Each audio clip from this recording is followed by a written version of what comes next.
Like Jennifer, of course you'll say that. No, I mean honestly, that's why I tell people you just have to watch the movie and you'll understand why I love my actors so much. Like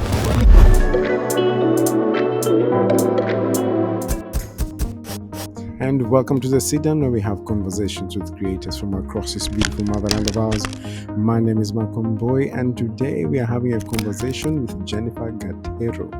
She is a mastermind in storytelling, from writing to directing and even producing. And she's here today to tell us more about how she tackles the two faces, how to be a writer and a director on your film. A film that she made called Nairobi, an amazing film that was made during the pandemic, and she's here to tell us every single thing of how she made it happen. So sit down, settle in. This is going to be quite the conversation.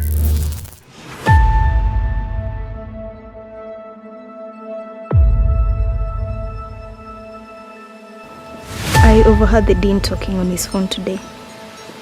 Something about a fundraiser. He said he was going to leave the money in his office, pick it up in the morning. Look, we just get in, grab the money, get out. That's simple.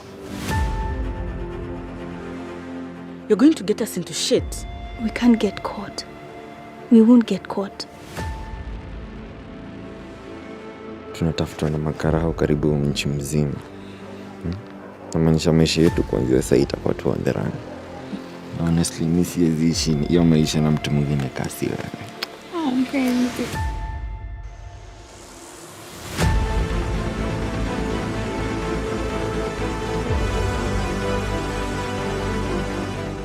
Nini hicho? Everything went wrong. Mbona ile mwililia Tasha? Nairobi, what an amazing Yeah. trailer. A film Yeah. that you're filming during the pandemic. during the pandemic. Who does that? I mean, I have no idea who does that. And I think for me, the bigger question is the writing phase and the directing phase. How do you approach both ends in a way that complements each other and still allows the best of each other to come out, so that you're not compromising because I wrote the story, so I'm not really critically thinking about what works and what doesn't. And Yeah. how does that kind of symbiosis work in a way that delivers the best possible film? I think what you've said is very important, where you said, because you're so emotionally connected to the story, it's very difficult to be objective. And I think for me, that's what makes it easy and hard. That's the advantage and the disadvantage. Like, literally, that's a pro and con. For me, it's a pro and Yes. con in terms of it's really hard to be objective when you've written the script. And it's really hard to be objective when you've written the script. So it's like, it can work both as a good thing or a bad thing, because it can be bad because sometimes you're not able to step outside of it, right?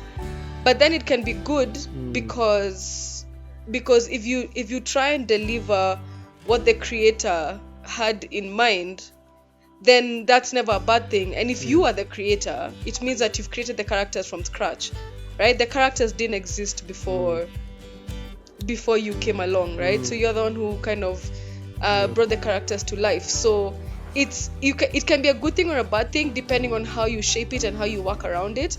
And the way that I think is the way to kind of make it a good thing is, as much as you're connected with the story, don't be too connected. You have to be flexible. Like there's a place I read that the best directors, they talk to people, they talk to the actors, they kind of get feedback, because it can be your vision, but sometimes your vision can also stand to like listen to what other people say.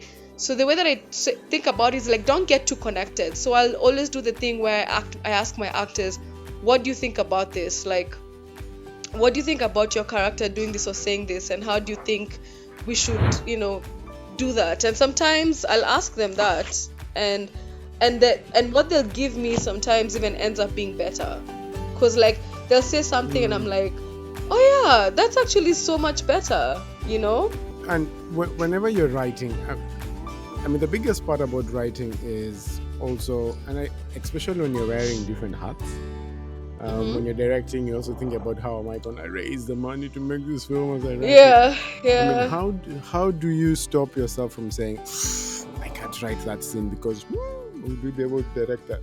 Can I be able to afford that? Like, how Yeah, do you right now you can't navigate separate that? it. Right now you can't separate it. It's not possible. So the reason why my film is a one location, because it's a one location movie, it's because I had to think as a producer and director as well. I couldn't just think as a writer, because you think as a writer, I can write a sci-fi. I can write something that's based in another planet, right? But like when you write as a producer, you can't do that because you're always thinking. So yeah, there is no way to separate it, and you always have to think about how am I going to shoot this. So the reason I did a one location movie is because I was like, listen, I have less than 400,000 to do a film, and that 400,000 of course is exclusive of paying anything or anyone. It's literally just the budget for feeding people and transporting them on set and very, very small things. And even then, it was still like ridiculous. It was like the most ridiculous. I can't tell you how ridiculous it was. But I had to. So the way that I looked at it is I looked at it as a challenge. It's like, Jennifer, can you do a one location movie and keep the story interesting and keep people engaged? The reason I think I was able to do that is because of the team that I had behind me. I told you I worked with people who wanted to make art, and so that movie is all in one location, and I can tell you for sure you will want to watch it to the end. So I can see that. I can see you using the challenge ahead of you and converting that into like your strength. Yeah, because you see, a lot of people can't do one location movies. They are very, very difficult to do, and a lot of filmmakers don't touch them because it's very difficult to have someone not fall asleep. Like, it's one location, so it means your story then has to be way more interesting. And the characters have to play out so, like, they have to be so engaging to keep. I promise you, just watch my characters. I don't want to talk about my characters because now I'll sound like just because I was the director. Like, Jennifer, of course you'll say that. No, I mean, honestly, that's why I tell people, you just have to watch the movie and you'll understand why I love my actors so much. Like just watch it yourself. Like, let me not even talk about the characters. Let me not talk about the actors. But like, I promise you, they did an outstanding job. I am so proud of them. And that poses the question, Jenny, if for a director to be so proud about the performance of their actors, what is the secret sauce? I mean, you've moved this from writing, you've written this thing, you're thinking about it as a producer on how can I make sure I deliver something. So you really think about what challenge can I put that puts me into budget but also delivers a good story. And then now you have to take all of those fears, all of those questions, that whole journey, and come to your actors and say, I wrote something and then I packaged it this way and I need you guys to come give this thing life. How do you communicate that in such a way that your actors are willing to give themselves and their whole selves to a piece like this? Yeah, that's an interesting question. For me, it always begins with a read-through, because a read-through is when I begin to sell my vision, right? Because I'm a salesman at the end of the day, and so I have to sell my vision. And the way that I begin is the read-through, because they say on set, script is God, and God with a small g. And it's like everything at the end of the day always comes from the script. So when you want to sell your vision, you begin with the script. So the first thing is I do a read through, and when guys read the script, they really loved it. And now once you've read the script, now we can have a conversation about it. And so how it is that I translated it, first of all, was language, because I wrote the script in English. But then when we did the first rehearsals, I wasn't like convinced. I was like, I told them, you guys sound like you're literally you read this line somewhere and now you're just saying them again. What language can you speak in? Because already I knew that I wanted my movie to be in Swahili. And I got all these people telling me, but yeah, if it's in Swahili, how you gonna like do internationally and all that stuff. I was like, but that's why there's subtitles. And I remember we went back and forth about this, and I made a decision actually at the read through. I said, okay, listen, it doesn't matter what language I've written this script in, you guys are gonna do it in Swahili. Because I want it to flow as naturally as possible. And let it not be like Swahili sanifu. Let it just be the Swahili that you just speak. Una kijana mdogo siku hizi umea ball sasa unaweza ongea, si ndio?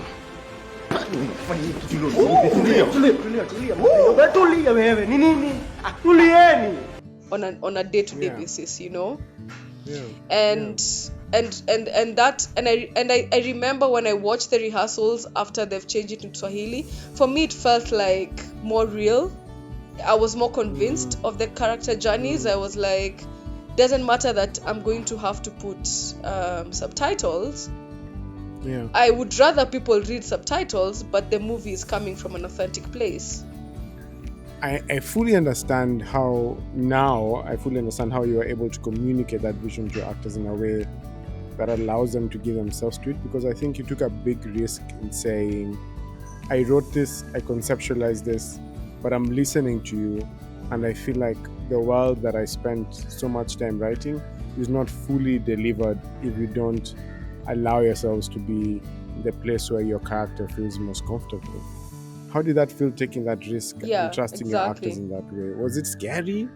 Like, how do you convince yourself, I'm not screwing this up? I'm not failing my producer self. I'm not failing my writer self.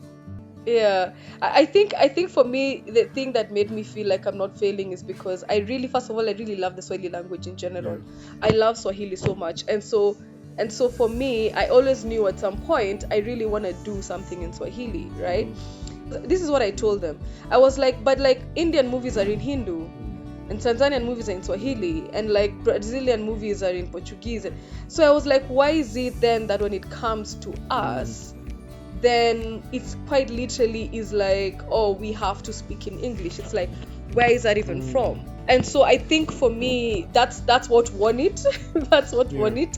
Where guys were like, oh, okay, cool. I mean, we see what you mean. And I was like, yeah, other countries are so proud of their language, and we should be as well. So I think that's really what won it at the end of the day. I feel like we should definitely embrace our languages more, and definitely, as I said, like in my future movies, you'll never know what language is gonna be, because sometimes my movies are gonna be in English. Other times I wanna do a movie that's in mother tongue, all of it. I wanna do one where I mix it up. I think it's like when it comes to language, we shouldn't let ourselves think like, oh, because we want it to be international, it has to be in English. There are a lot of international movies that are not in English, right? Yeah. Try and be as authentic as possible. Because when you look at music, the artists that do the best are the artists that are authentic and sing in their first language, And I think for me, that wraps the end of this conversation. And I want to say thank you so much for giving us your time, for sharing your thoughts, your ideas, your perception of how to tell beautiful stories. You're welcome. Thank you so much for having me. I appreciate it so much. Whoa! What an amazing conversation that was. Jenny is an amazing artist. Just seeing how she was able to think through every part of her film as a writer and as a director, and even as a producer. So to be sure that you don't miss any other episode coming out every single week, hit that bell button and subscribe to this channel.